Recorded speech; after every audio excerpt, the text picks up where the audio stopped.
Isa sa paborito kong flashlight talaga mga Mima is itong si S86 flashlight. Ayan, hard ABS plastic yung material nito pero kahit plastic siya, napakatibay nito and meron siyang different lighting modes. Ito yung pinakamalakas niyang ilaw, ito yung sumunod, ito yung pinakamahina para tipid sa battery and meron din siyang strobing light, meron din siyang SOS light for warning and may zoomable function siya. Pwede mo siyang ma-zoom in and ma-zoom out. Long range na rin ito mga Mima. Kapag nasa labas kayo, sobrang layo ng nararating ng kanyang ilaw. Meron din siyang tail light or ilaw dito sa ilalim niya. Meron nga siyang white light, red light, blue light, red and blue flashing. Magagamit niyo ito sa mga emergency situation or mga di inaasang pangyayari. Water resistant na rin itong si S86 flashlight mga Mima.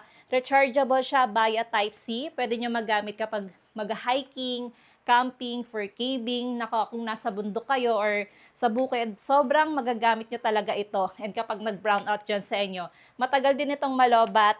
Yung battery life niya is naglalas ng up to 4 hours. Pero depende yun mga Mima sa kung paano siya gamitin. Kasi ako, alam niyo ba, naglalas ito ng weeks.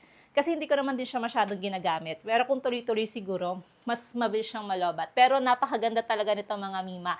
Kaya kung naghahanap kayo ng ganitong pangmalakasan na flashlight, ilalaban ko talaga tong si S86 flashlight. Kaya go na mga Mima!